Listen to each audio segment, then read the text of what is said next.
bonsoir ou bonjour selon l'heure à laquelle vous suivez ce magazine socio-politique Perspective. Ainsi que vous le savez, l'actualité, mieux les actualités se bousculent au portillon des professionnels de l'information depuis la déclaration de ceux qu'on appelle désormais le G7, leur exclusion ou auto-exclusion de la majorité présidentielle, en passant par le meeting de l'opposition troublée, la rentrée parlementaire avec les deux discours, j'allais dire tonitruants, de président de notre Parlement, et par ailleurs, le dialogue et les élections se maintiennent toujours au top des préoccupations politiques et sociales de la nation. Pour en parler, M. Jean-Bertrand Ewanga, secrétaire général de l'UNC, il est aussi modérateur de la dynamique de l'opposition. Il est également chef des travaux à l'Université pédagogique nationale UPenn. Il était il y a peu, vous le savez, gouverneur de la province de l'Équateur. Monsieur Jean-Bertrand Ewanga, bonjour et bienvenue dans Perspective. Merci beaucoup. Il faut ajouter qu'un prisonnier se sort de la prison aussi. J'allais tout de suite le dire, justement, donc récemment sorti de prison. De prison. Et une prison gratuite. Vous allez nous le dire tout à l'heure, oui, monsieur Jean-Bertrand. Alors, dites-moi, je disais récemment sorti de prison, que vous laisse cet épisode et quelle impression ainsi que quelles leçons vous en tirez? C'est la leçon que j'ai. D'abord, merci pour m'avoir associé dans votre émission qui a toujours fait le bonheur de vos auditeurs. Je voudrais vous dire l'impression que j'ai, c'est que nous devons encore déployer beaucoup d'efforts. J'ai vécu le véritable Gondwana, le pays du président fondateur, où pour rien, on vous envoie en prison, sans motif. Et j'ai laissé de nombreux Congolais amnistiés, s'il vous plaît, amnistiés. Et un ministre a écrit non, sauf ceux-là. Et ils sont là, gardés en prison, innocemment, par la volonté des individus et non de loi. Je pense à cela, à mon frère Vano Kiboko. Aujourd'hui, il doit porter la croix, bêtement, parce qu'il y a des hommes qui veulent lui régler des comptes. Mouyambo, ils sont nombreux, Christophe Ngoï, Firme Yangambi, Eric Kikunda, et tous les amis qui sont là, Cyril mon papa. C'est pour vous dire sincèrement que nous devons déployer beaucoup d'efforts pour notre pays. Nous sommes encore dans le Gondwana, le pays du président fondateur. Mais vous n'êtes pas sans oublier que le pouvoir a un pan de sacralité. On ne crache pas sur le pouvoir comme on l'entend. Non, justement. Nous sommes... Vous venez de dire que c'est un ancien gouverneur. Vous venez de dire que je suis chef de travaux à l'université, secrétaire général d'un parti qui n'est pas le moindre. Et vous voyez un responsable, mon âge, mon éducation, se permettre à insulter un chef de l'État? Non. Et au niveau de la Cour suprême, ils n'ont jamais présenté ça. C'est un règlement des comptes, j'ai compris. Et comme je veux pardonner, bon, je ne veux pas que ces choses se répètent. Parce que cela provoque, pour certains qui n'ont peut-être pas mon niveau, des actes de vengeance, et ce n'est pas bon pour un pays qui se dit démocratique. Allons-y maintenant à l'essentiel. Premier point, la lettre ouverte de ceux qu'on qualifie maintenant de G7 au président de la République. Pensez-vous que cet acte soit un acte de bravoure, de courage politique, ou est-ce que c'est un péché politique que d'avoir ainsi agi? Dans la lutte que mène la dynamique de l'opposition, l'UNC et son président, M. Vital Kamerhe, nous avons toujours pensé que le combat politique, ce n'est pas un règlement de comptes contre les individus. Nous avons toujours pensé que c'est un éveil patriotique. Et c'est comme ça que nous percevons le comportement de nos compatriotes regroupés dans G7, qui ne présente pas encore le contour clairement. Ils disent que c'est une plateforme. Ils disent aussi qu'ils ne sont pas de l'opposition, mais aussi ils ne sont pas de la majorité. Mais il faut éviter d'être une chauve-souris, parce que c'est très dangereux. Est-ce que vous êtes oiseau ou est-ce que vous êtes animal? Ils doivent le définir. Et il y a une convergence de vues avec nous. Pour eux, le respect des délais constitutionnels, mais c'est l'écho de la dynamique, nous l'avons dit. Pour eux, il ne faut pas le glissement, mais c'est ça, la justification même de notre combat aussi pour le moment. Donc, cette convergence d'esprit, nous sommes en train de saluer cette attitude. Est-ce que c'est un acte de bravoure? Oui, voyons voir. Nous devons encore compter des jours, parce qu'ils ne se sont pas encore clairement définis. Mais il faut féliciter cet élan d'assurer quand même une protection à notre Constitution, qui est le dernier rempart pour nous, et ceux qui sont appelés à diriger le pays n'ont ni les droits, ni même la force morale de pouvoir changer ce que tout le monde a convenu pour la paix et la sécurité d'une nation. Alors, la logique formelle simple veut que, quand on n'est pas dans la majorité présidentielle, du coup, on est dans l'opposition. Pourquoi vous dites qu'ils sont chauves-souris, n'ayant pas clairement déterminé leur position? Je suivais encore ce matin Olivier Kamitatou qui dit qu'il constitue une plateforme. Ce qui est une bonne chose. Politique, tout naturellement, qui ne va pas dans la même visée que le camp présidentiel. Oui, mais aussi il ajoute qu'ils ne vont pas dans... ils vont pas aller du côté de l'opposition et ils invitent l'opposition à les rejoindre. Non, nous devons cesser d'être gamins, je ne dis pas qu'ils sont des gamins, d'être gamins lorsqu'on aborde des questions qui touchent à l'intérêt supérieur de la nation. Quand vous n'êtes plus avec le pouvoir, quand vous démissionnez d'un pouvoir, l'opposition c'est un état d'esprit. Vous devez vous retrouver. Nous n'avons jamais dit que l'opposition est unique. L'opposition est plurielle. Vous avez chez nous, il y a la tendance UDPS et alliés. Vous avez les groupes de mon cher collègue de Steve Mbikaï. C'est aussi un opposant. Bon, les amis de l'opposition républicaine, mais comme ils gèrent déjà, ils sont de la majorité, mais on ressent certains dans l'opposition. Franck Dion, il est dans l'opposition, donc nous sommes pluriels. Mais dire que nous, on ne va pas à l'opposition, nous ne sommes pas la majorité, alors vous êtes entre le ciel et la terre, mais c'est dangereux, parce que le vrai opposant, nous ne sommes que le porte-parole de l'opposition. L'opposition, c'est le peuple congolais, qui ne mange pas, qui n'a pas du boulot, qui ne sait pas envoyer les enfants à l'école, qui ne sait pas soigner les enfants malades, qui passe des moments difficiles. C'est ça l'opposition. Mais si vous dites que nous ne sommes pas dans l'opposition, bon, peut-être que c'est un discours de départ. Ils sont en train d'amortir le choc vis-à-vis de leur ancien patron. Nous comprenons, nous ne sommes pas paniqués.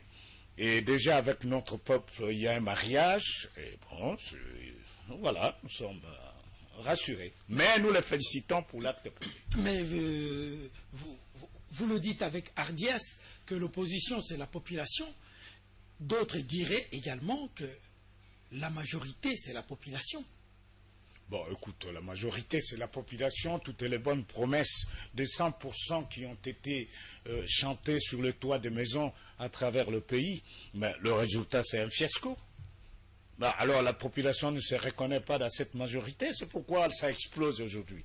Mais la question de savoir si cette majorité a encore pied sur terre. Est-ce que ce n'est pas un troupeau de flatteurs qui reste autour du président de la République pour lui dire « continuons » ? Est-ce que ceux qui sont partis, effectivement, ils n'ont pas pignon sur rue, c'est-à-dire une emprise à la population, mais ils doivent nous le prouver. Mais nous avons des personnalités comme Kungwak Mwanza. Celui-là, il peut parler au nom du peuple. Il peut réunir un peuple. Combien ceux qui se disent, bon, je n'attaque pas, mais voilà, un cas pour dire, mais on doit prouver, ils doivent nous convaincre. Alors, justement, vous venez de citer Kyungu Wakumonza. Vous n'êtes pas très clair par rapport à l'option que prennent les membres du G7, encore que là-dedans, il y a des gens qui leur renient leur personnalité morale et restent fidèles à Joseph Kabila. Mais il y a aussi des gens qui se rallient à eux. Vous pensez que la naissance de cette plateforme politique va peser sur la recomposition de l'espace politique congolais? Sûrement, sûrement, parce que nous avons affaire à des personnalités politiques qui composent. Mais nous disons qu'il faut qu'on sorte du stade de l'émotion. Parce qu'ils ne croient pas qu'ils sont des extraterrestres qui viennent d'une autre planète et qui vont nous donner des leçons dans l'opposition. Et nous connaissons le même problème, nous sommes avec notre peuple. Alors, ou bien vous rejoignez le peuple, ou bien vous êtes en l'air. Alors c'est très dangereux pour eux parce que M. Kabila se confirme dans son cas. Nous sommes avec le peuple et eux seront où?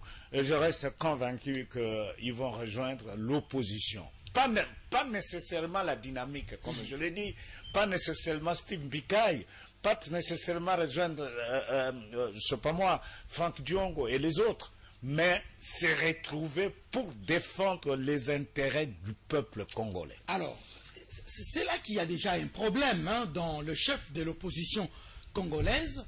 Ce matin encore, je le dis, je suivais Olivier Kamitatou qui dit ceci. Et là, je crois que ces propos peuvent être clairement perçus et voir de quel côté il se trouve.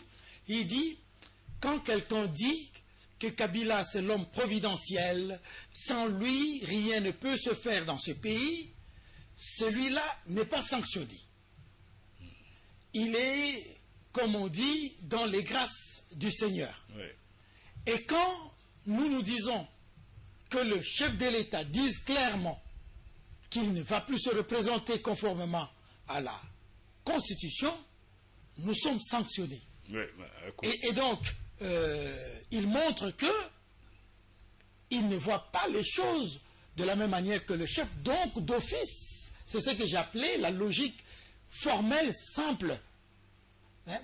Donc, ils sont dans l'opposition. Non, mais tel que vous me relatez les choses, ça apparaît comme des querelles intestines. Des gens autour d'un chef qui accusent une certaine divergence dans l'appréciation des faits. Et c'est pour cela qu'ils disent qu'ils ne sont pas du côté de l'opposition, ils ne sont pas de la majorité, c'est-à-dire qu'ils observent les choses encore. Alors, je crois que notre lutte n'est pas à ce niveau-là, de petites querelles intestines. Ou bien ils ont pris la décision en tenant compte de la réalité sociopolitique de notre pays, le respect de la Constitution comme ils le disent, et la recherche du bien-être de la population. N'oublions pas, il ne suffit pas de dire oh, il faut respecter le délai constitutionnel, il faut qu'il n'y ait pas des élections pour que vous soyez applaudis et soutenus par notre peuple. Il faut une vision claire dans l'État, une certaine perspective qui vous permet de convaincre notre peuple. Il faut savoir que le peuple congolais a grandi. Il n'est plus le peuple d'hier. Il sait vous dire non aujourd'hui. Ne venez pas avec de beaux discours, mais je reste convaincu, parce que quand vous voyez des personnalités comme Mwando Simba, moi je respecte ce papa, c'est monsieur qui a une grande expérience, bon, Kungwak Mwanza aussi, bon, il a son style, mais je crois que toutes ces personnalités, ils peuvent apporter quelque chose parce qu'ils commettraient l'erreur, alors que Dieu leur donne encore la vie, d'abandonner ce pays dans le désordre. Et je crois que l'acte qu'ils ont posé, c'est un acte de bravoure, de patriotisme, et ça mérite à certains égards de félicitations. Alors, M. Wanga, je reviens un peu sur votre doute méthodique, si je puis ainsi dire, ouais. Ou doute cognitif. Tout ce que vous voulez. Alors, est-ce que vous pensez qu'avec la prise de position par toutes ces figures du G7 que vous venez de citer, cela peut encore donner lieu à une hésitation, à croire qu'ils sont entre, j'emploie votre expression, le ciel et la terre, ou est-ce qu'ils ont choisi carrément leur camp? Non, non, le problème c'est que ce n'est pas nous qui hésitons ou qui les traitons d'hésitants, mais c'est eux, ils doivent se prononcer. Comme ils disent. Combien de fois doivent-ils se prononcer dans le sens. Ils ont dit que eux, ils sont du côté de la raison, du côté de la légalité, puisqu'ils restent fidèles au texte de la Constitution. Mais justement, ils étaient dans la majorité, ils sont restés dans la légalité, et c'est ce qui fait qu'aujourd'hui, ils se distancent des autres. est-ce que cela suffit pour être... Parce que le langage, c'est que majorité ou opposition. Et ils disent, non, les opposants, vous devez nous rejoindre. Non, on ne rejoint pas quelqu'un qui fraîchement sort de la boîte, et il n'a pas encore défini clairement sa position. Et nous n'avons même pas à rejoindre. Nous sommes avec le peuple dans le cheminement. Nous avons dit, pas de troisième mandat pour M. Joseph Kabila. Ça, nous l'avons dit. Refus au glissement.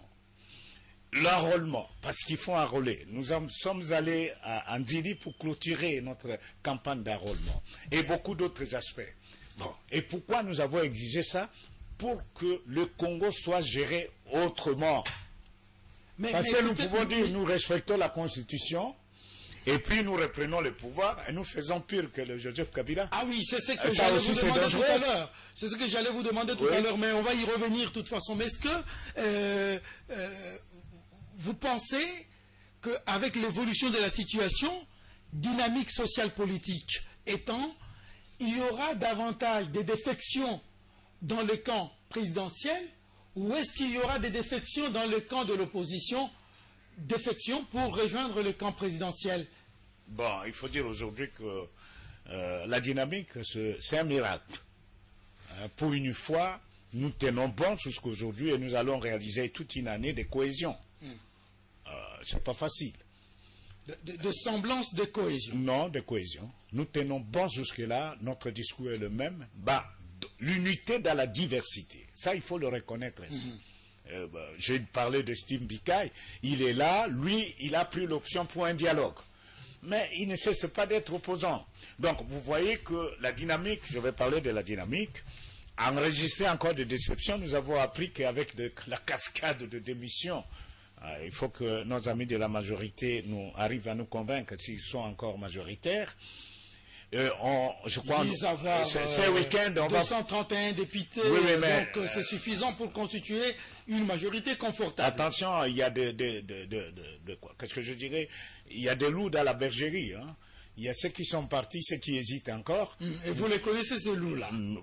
Écoute, ça, je n'ai pas à répondre à cette question ici. Les loups sont là. Et nous savons qu'il y a beaucoup de loups dans la bergerie de la majorité. Et qu'à tout moment, ils peuvent encore suivre ceux qui les ont précédés. Mais nous disons que notre souci, c'est que s'il y a parmi nous des gens qui peuvent aller de l'autre côté, c'est possible au niveau de la majorité, de la dynamique. Oui, c'est possible. Ceux qui croient qu'ils peuvent dribbler notre peuple, 2 jours ils sont avec nous, dans la population, et après ils partent, mais chacun est libre. Et c'est pourquoi nous sommes dans la diversité. Alors, l'opinion se pose cette question, vous allez y répondre. Récemment, le Palou avait pris position. Pas de troisième mandat, et qu'il allait présenter ses candidats à tous les niveaux. À tous les niveaux. Et le Palou n'a pas été sanctionné. Et quand c'est le G7 qui fait quasiment mutatis mutandis le même discours, il est sanctionné. Comment vous réagissez? C'est facile, le Palou c'est un allié, il est libre des mouvements. Mais le G7 c'est dans le cœur même du nucléaire de la majorité. Je me mets 2 fois à la place du président de la République, M. Kabila, parce qu'il faut l'appeler, il s'appelle M. Joseph Kabila.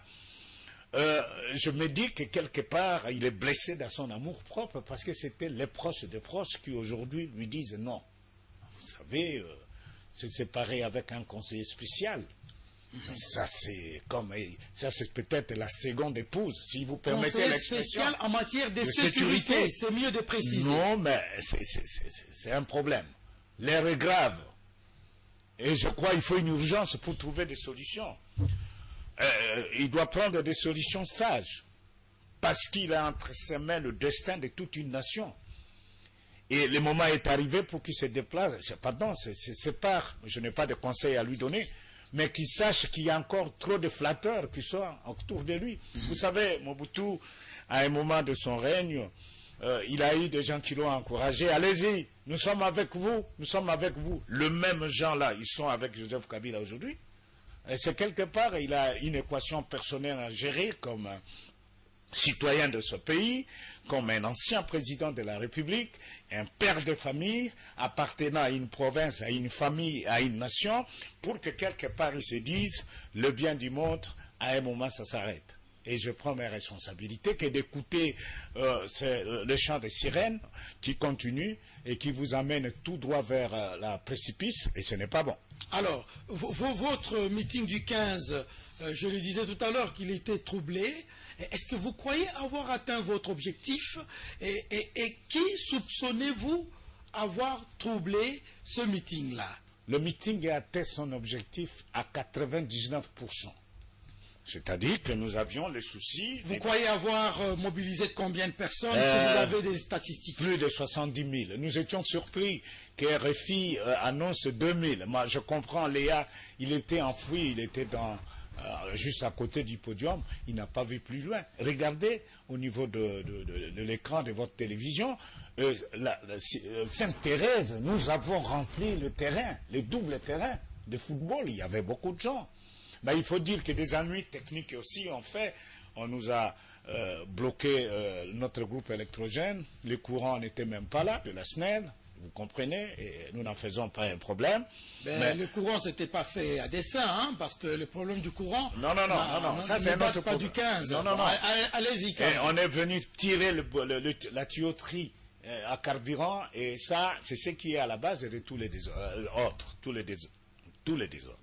Voilà, j'ai dit qu'à 99%, nous avons atteint notre objectif. C'est-à-dire, nous avons communié avec le peuple. Sur quoi? Obligation de se faire enrôler. Enrôler parce qu'il faut purifier le fichier électoral ici. Nous avons réussi, avec notre peuple, à se convenir du fait qu'il n'y a pas de troisième mandat pour l'actuel locataire du Palais de la Nation. J'insiste très bien, locataire, parce qu'il s'agit de mandats. Nous sommes convenus avec notre peuple que les élections doivent se tenir dans les délais constitutionnels. Et ça, sans équivoque. Et nous avons même mis un gros cadenas pour dire qu'on ne touche pas à la Constitution. Voilà non au glissement. Et nous avons dit pourquoi nous avons refusé le dialogue. Il n'y a pas à dialoguer pour trouver un compromis politique et provoquer une transition et s'éterniser au pouvoir. Non, dans notre stock, parce qu'ailleurs on dit que dans les stocks il n'y a qu'une pièce râle. Mais au niveau de la dynamique, notre stock, vous avez vu les compétences qui se sont étalées au cours du meeting, c'est très remarquable et c'est merveilleux, c'est que dans ce pays, il y a des Congolais qui peuvent gérer autrement ce pays, ce qui fait une réussite totale pour notre meeting. Mais il y avait aussi quelque chose comme des excès dans vos propos. On a entendu par exemple M. Fayoulou préconiser une prise de pouvoir par la force. Comment? Qu'est-ce qu'il a dit? Moi j'étais là. Il n'a pas parlé de prendre le pouvoir par la force. Il a dit quoi, d'après ce que vous avez compris? Bon, je ne suis pas son porte-parole, mais j'ai retenu... Il est dans la dynamique. Il est dans la dynamique. Et vous mais avez ce qu'il a dit... Non, je suis d'accord. Je suis d'accord. Il a parlé d'au revoir, M. Kabila. Mais c'est constitutionnel. Quand vous terminez votre mandat, à la fin, on dit quoi? Au revoir. Il a dit qu'il faut l'enrôlement. C'est ce qu'il a dit. Il a dit qu'il n'y a pas de glissement. Et c'est ça, il s'est étalé sur ça. Mais il n'a jamais dit qu'il faut prendre le pouvoir par la force. Nous sommes démocrates. Notre pouvoir ne peut provenir que des élections, s'il vous plaît. Monsieur Wanga, rentrons dans le fond de votre démarche. Vous êtes une dynamique de l'opposition. Vous venez de dire tout à l'heure que l'opposition est plurielle. Oui. Est-ce que dans cette logique-là, vous croyez être capable de porter véritablement les attentes de la population dont vous réclamez être issu et être en osmose? Est-ce que vraiment, dans cette disparité-là, vous ne trouvez pas que votre démarche s'annule de par elle-même? Non, mais il faut dire qu'il faut travailler. Je ne peux pas ici vous dire par baguette magique que nous avons les facilités, parce que l'unité de la diversité demande beaucoup de concessions, beaucoup de sacrifices. C'est déjà quelque chose le fait d'être dans la dynamique. Le prochain moment, nous allons aller en convention maintenant. est-ce que nous ne pouvons pas avoir un seul candidat? Ce sont des questions qui doivent être abordées. Mais je crois que c'est une question capitale. Et très capitale. Donc, apparemment, vous n'y avez pas encore réfléchi. Non, non, on y a réfléchi, mais il faut prendre du temps. Il y a des ambitions. Il faut rassurer les gens. Et nous sommes allés, il faut y aller pour ne pas perdre. Vous avez vu au Nigeria, tout le monde s'est ligué contre l'actuel, pardon, pour l'actuel, en faveur de l'actuel président. Non, c'est ligué, oui, en faveur de l'actuel président. Le résultat est là. Mais question d'assurer les gens. C'était aussi Moutatis Moutandis, à peu près le même. Chose, il y a beaucoup de fonctions dans ce pays. La dynamique doit se regarder dans les yeux et dire, monsieur, voilà notre joker. C'est celui-là a beaucoup de chance et nous avons des hommes capables de mener ces combats. Et puis après, on se décide sur la candidature. Alors, qu'est-ce qui vous dit pas que nous risquons de vivre la situation du Burkina Faso? Bon, l'exemple de Burkina Faso n'est pas une bonne référence. Et j'ai rencontré quelques amis de la majorité qui ont dit, bon écoute, vous voyez ce qui vient de se passer au Burkina, non, ce n'est pas un très bon conseil. Ils vont s'arrêter, ils vont s'essouffler. La communauté, les choses ont évolué. Aujourd'hui, prendre le pouvoir par les armes, il n'y a aucune solution. Parce que, vous allez le voir, on va les coincer. La leçon que moi je tire, ça je vais vous dire, des événements de Burkina Faso, c'est qu'il ne faut pas être gourmand en politique. Du côté de la majorité comme de l'opposition. Mais parce que, par mégarde, ils ont décidé d'exclure certaines personnalités qui ont travaillé avec Blaise Compaoré. Mais quelqu'un peut changer d'avis. Le groupe G7 a changé d'avis. Est-ce que c'est une occasion pour qu'on les considère comme des malfrats? Non. Donc, trop exiger, vous risquez de tout perdre aussi. Et trop garder le pouvoir, vous pouvez le perdre aussi. Donc c'est ça la leçon. Il faut de la modération. Modération, et personne ne peut se taper la poitrine parce que ce n'est pas un bel exemple. Alors je reviens à ce que vous venez de dire tout à l'heure, parce que je voudrais que la population comprenne. Nous savons que toute action politique vise d'abord la conquête du pouvoir. Très bien. Sa conservation. Oui. Le plus longtemps possible. Dans les délais. Dans les délais constitutionnels. C'est pas à Machiavel que vous allez faire passer... non, il n'y a pas de Machiavel parce que nous sommes dans une république démocratique. Alors, dites-moi, qu'est-ce qui nous garantit aujourd'hui que demain vous ne serez pas pire que la majorité actuelle? Non. De deux. Oui. Est-ce que ce que fait la majorité aujourd'hui, est-ce que tout est négatif? Est-ce qu'il n'y a pas du positif sur lequel vous pourriez surfer avant de sauter si la chance vous avait été accordée? Est-ce que sur toute la ligne, la majorité conduite par Joseph Kabila a tapé à côté? Bon, d'abord, est-ce que demain vous ne ferez pas? Nous ne ferons pas ça. Et nous ne devons pas le faire. Il n'y a aucune garantie non. pour rassurer la population que vous qui dites aujourd'hui que vous ne le ferez pas. La garantie sur le respect de la Constitution, et nous voulons prendre l'exemple de pays comme la Tanzanie. Oui, la Tanzanie. C'est un bel exemple. Le Nigeria aujourd'hui, le Sénégal et beaucoup d'autres. Et le respect de la Constitution apporte la paix et même le changement, parce qu'il y a des expériences nouvelles. La question que vous posez, est-ce que tout ce que fait le président Kabila est négatif? Ben, écoute, hein, il faut voir les choses en face. Oui. Il y a des excès, par exemple l'immeuble intelligent. Non. Répondez d'abord à la question. Est-ce que je suis en train de répondre. Tout est négatif. Commencez par là et puis vous développez votre... Laissez-moi vous répondre. Allez-y. L'immeuble le plus intelligent que le palais du peuple qui est construit ici a coûté 42 millions de dollars. Mais juste à quelques mètres, l'immeuble de Congo Futur en face de Batete là, 5 millions de dollars. Ça veut dire quoi? Le cerveau de cet immeuble intelligent se cache où pour que ça coûte cher comme ça? Tel n'est pas le problème. Le 42 millions de dollars là, si on pouvait donner à l'université de Kinshasa, l'université de Kisangani, de Lubumbashi, d'autres universités ne fût-ce que pour la réhabilitation, nous aurions amélioré les conditions d'instruction de nos enfants. Les hôpitaux également. Regardez, Mama Yemo. il y a cet aspect de gaspillage. Il y a aussi cet aspect de dépenses non budgétisées qu'il faut condamner.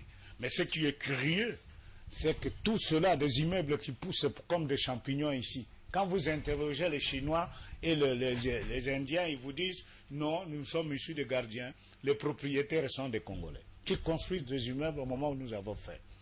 Il y a cet aspect de couvrir. Ce que je reproche à ces pouvoirs, c'est de couvrir tous ces malfaiteurs-là. C'est un grand défaut. Espérons qu'ils vont le corriger. Moi, j'étais le gouverneur de Joseph Kabila en 2001. J'ai connu un homme... Pas le gouverneur de la République?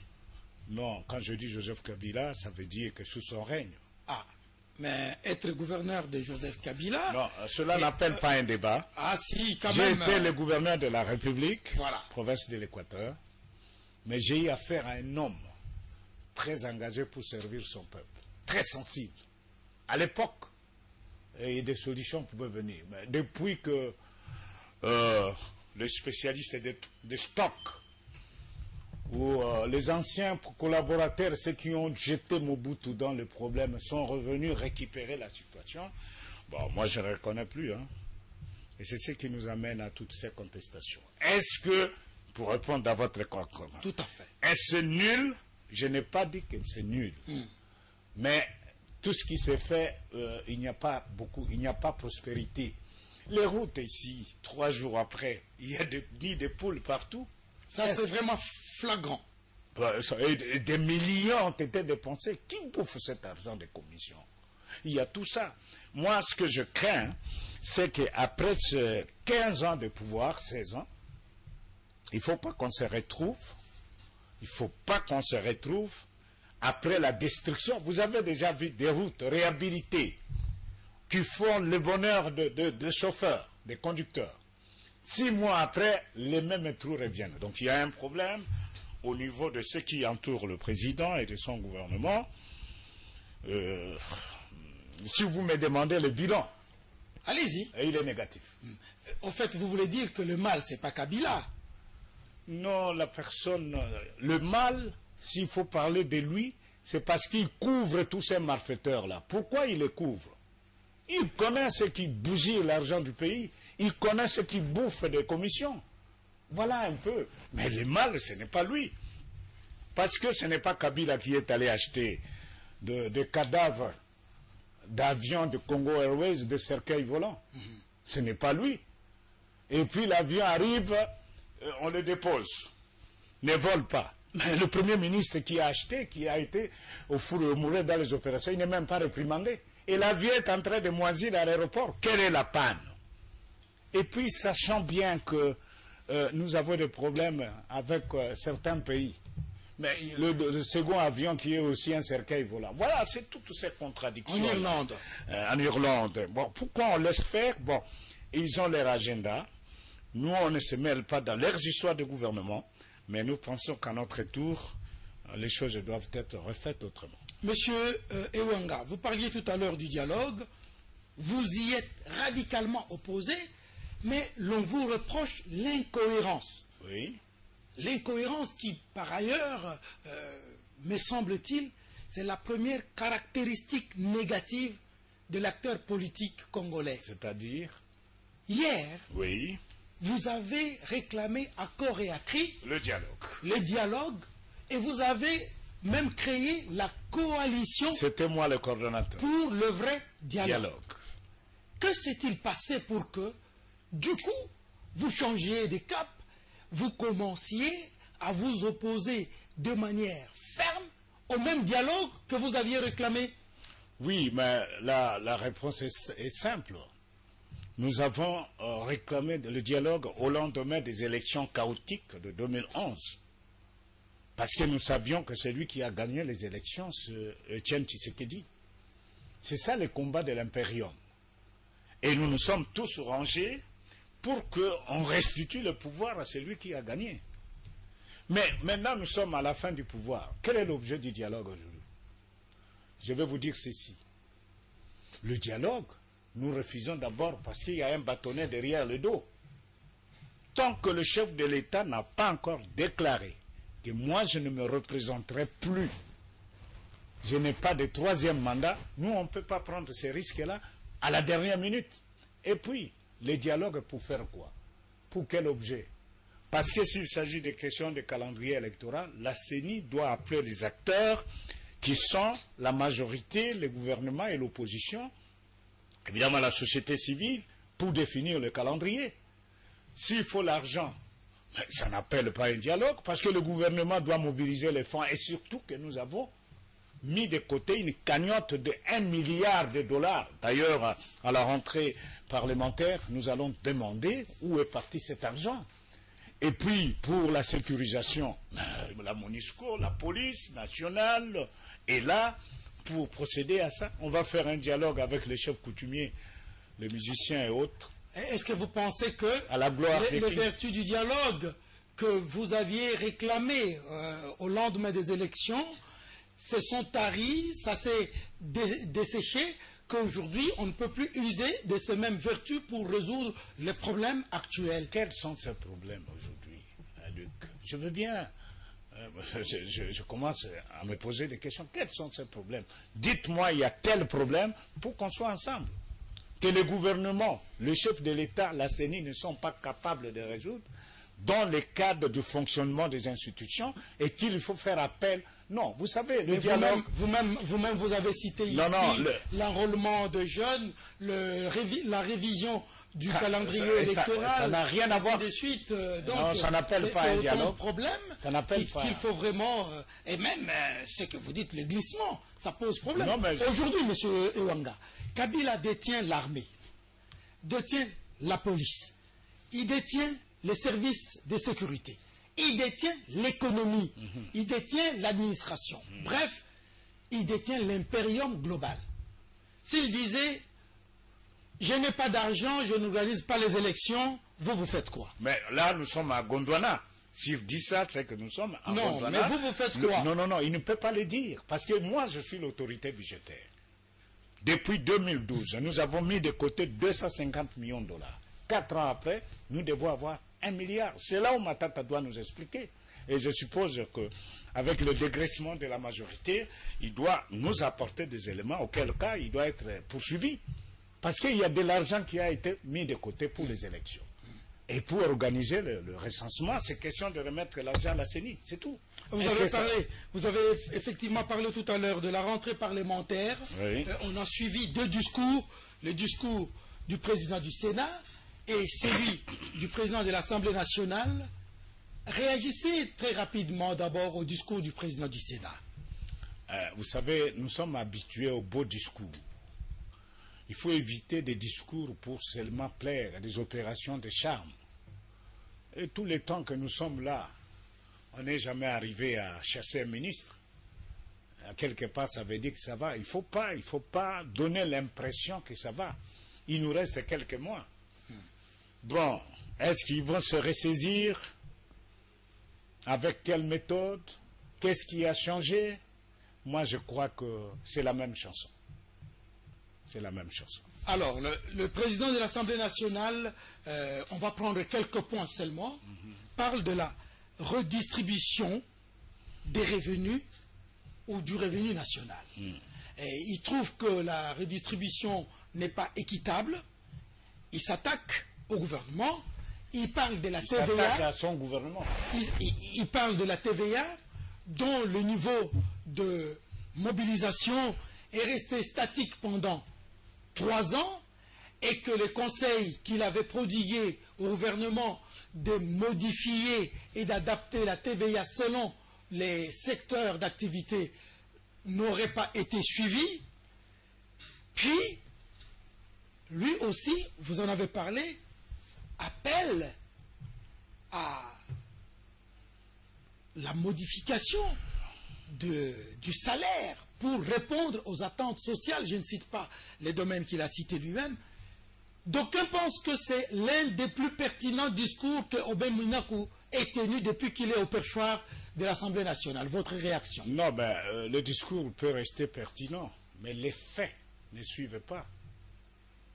Mais cette fois-ci, il a dit que l'exercice du contrôle se fera sans complaisance et que ça ne sera pas considéré comme de l'acharnement contre un individu, a-t-il dit. Mais la fois passée, c'était le même discours.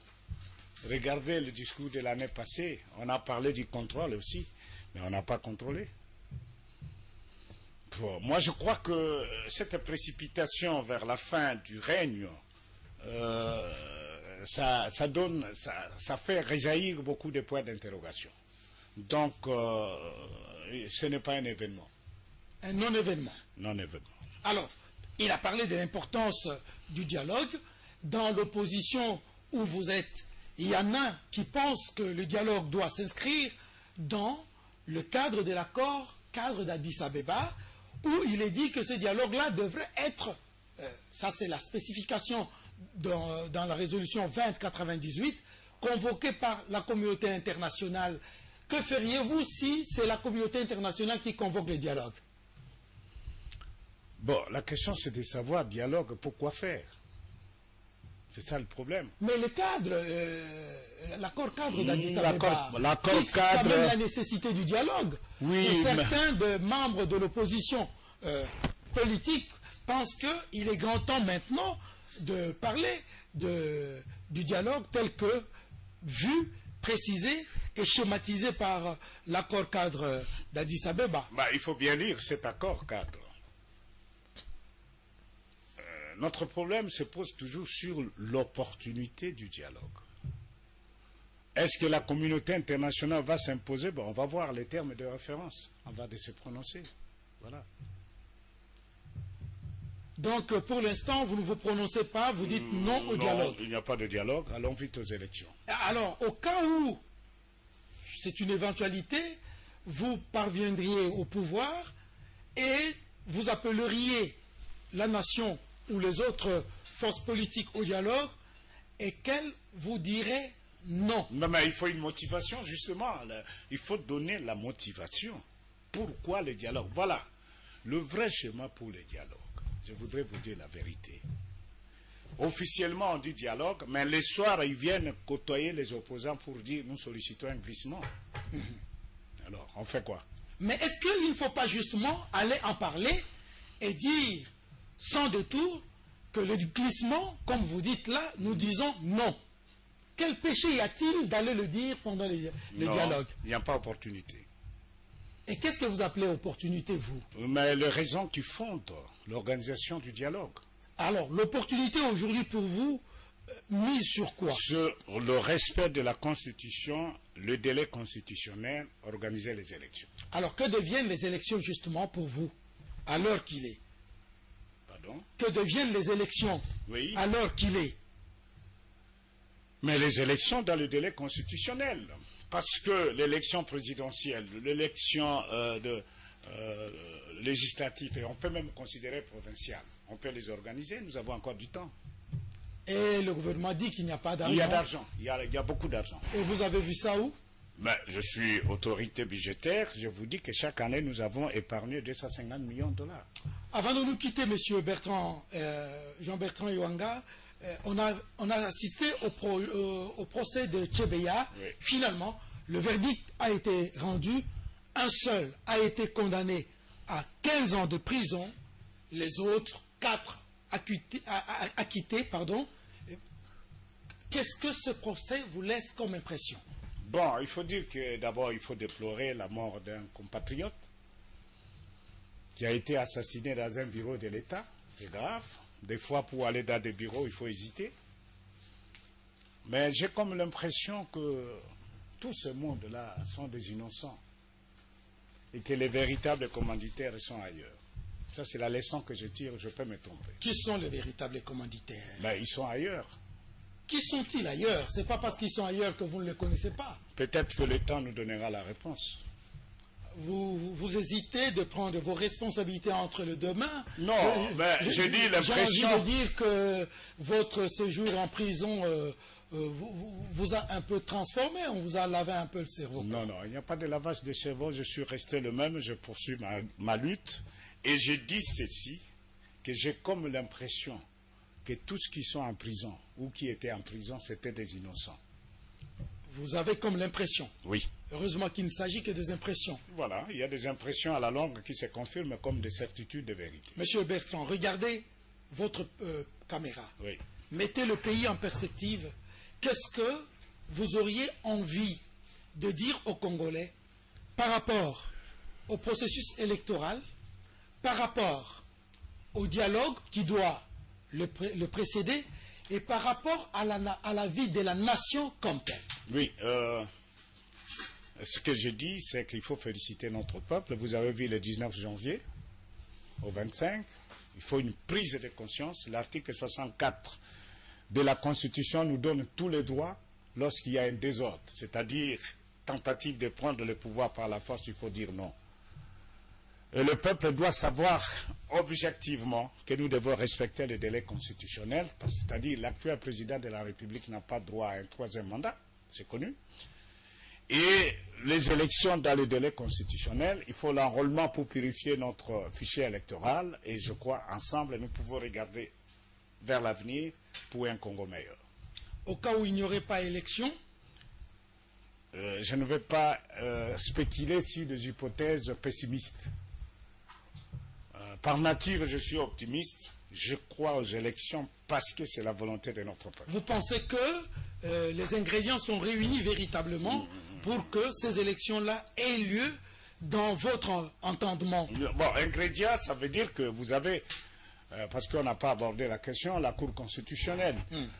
Le gouvernement crée des forces majeures. De coupage prématuré. Et puis ils viennent pour vous dire non, le pays n'est pas dirigé. Et ils montent des passerelles pour permettre au gouvernement, hier ils ont décidé de nommer de hauts fonctionnaires. Alors ça, c'est pourquoi nous avons dit que la Cour constitutionnelle a joué le jeu de la majorité dans le cadre du triangle de Grismont, c'est-à-dire la CENI, la Cour et le gouvernement. C'est ça. Et donc les perspectives se présentent comment pour vous? Le peuple doit conjuguer d'efforts pour s'affirmer, c'est ça. De tout cœur, je vous remercie, Monsieur Jean-Bertrand Ewanga. Je rappelle que vous êtes le secrétaire général de l'UNC, vous êtes modérateur de la dynamique, chef des travaux à l'Université pédagogique nationale UPN, et vous êtes un acteur politique, député, je puis dire. Hein? Pas je puis, je suis député. Donc vous êtes député, donc vous êtes dans les institutions. Oui. Et donc ce que vous avez dit ici vous engage d'une certaine manière également. Oui, ça m'engage. Alors, merci beaucoup et bonne chance dans ce que vous entreprenez, et pour vous-même et pour la nation. Merci et à plus. Que Dieu bénisse notre beau pays. Merci, au revoir.